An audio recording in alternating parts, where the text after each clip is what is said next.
урока сабақтың тақырыбы «Қандай әдемі балапан! Какой красивый цыпленок!» Сабақтың мақсаты: оқыған мәтіннің мазмұнын түсінемін, тақырып бойынша сөздерді дұрыс қолданамын. Жаңа сөздермен таныс боламыз, знакомимся с новыми словами. Балапан, цыпленок. Мекендейді, обитает, живет. Ұшады, летает.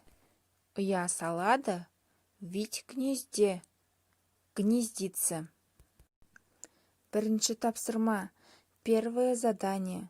Мәтінді мұқият тыңдаймыз. Внимательно слушаем текст.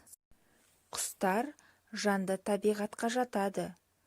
Птицы относятся к живой природе. Олар жоғары ұшады. Они летают высоко.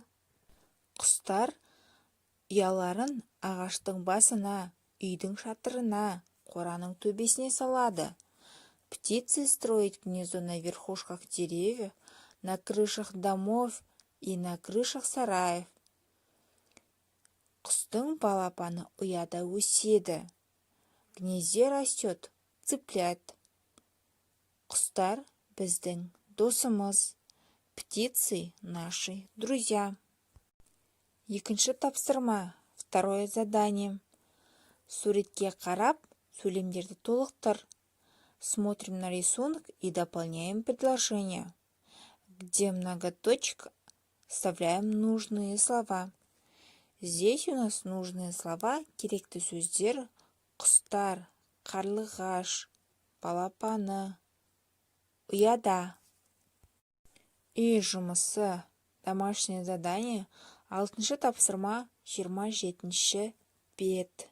6-шы тапсырмада, ребята, сначала вы нарисуйте цыпленка и описывайте. Здесь есть нужные слова, қажетті сөздер. Сүйкімді, әдемі, жұмсақ, кішкентай. Салады, құстың, өседі, ұя салады.